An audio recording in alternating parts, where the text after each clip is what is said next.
শরীর পাক, কাপড় পাক, নামাজের জায়গা পাক, সতর ডাকলেন, কিবলামুখী হলেন, নিয়ত করলেন, কেরাত পড়লেন, রুকু করলেন, সিজদা করলেন, তাশাহুদ পড়লেন, আখেরি কওদা করলেন, 2 রাকাতের পরে করলেন, সালাম ফিরাইলেন, মুনাজাত করতে চাইলে করলেন। এখন ওইটা নিয়েও দুনিয়ার ঢং শুরু হয়ে গেছে।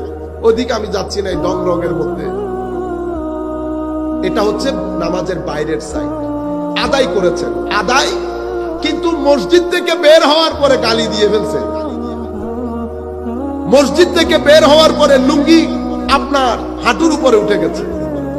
মসজিদ থেকে বের হওয়ার পরে আপনি আবার রাস্তার মোড়ে দাঁড়িয়ে মানুষের কথা শুরু করেছেন। তাইলে জবান হেফাজত হয় নাই, চোখ হেফাজত হয় নাই, রিক্সা ড্রাইভারের সাথে কথা বলার সময় থাপ্পড় একটা দিয়ে দিয়েছেন। এগুলো সব কাজ করেছেন নামাজের পরে। তাইলে আপনি কি করেছেন? নামাজ আদায় হয়েছে, কায়েম হয় কেন?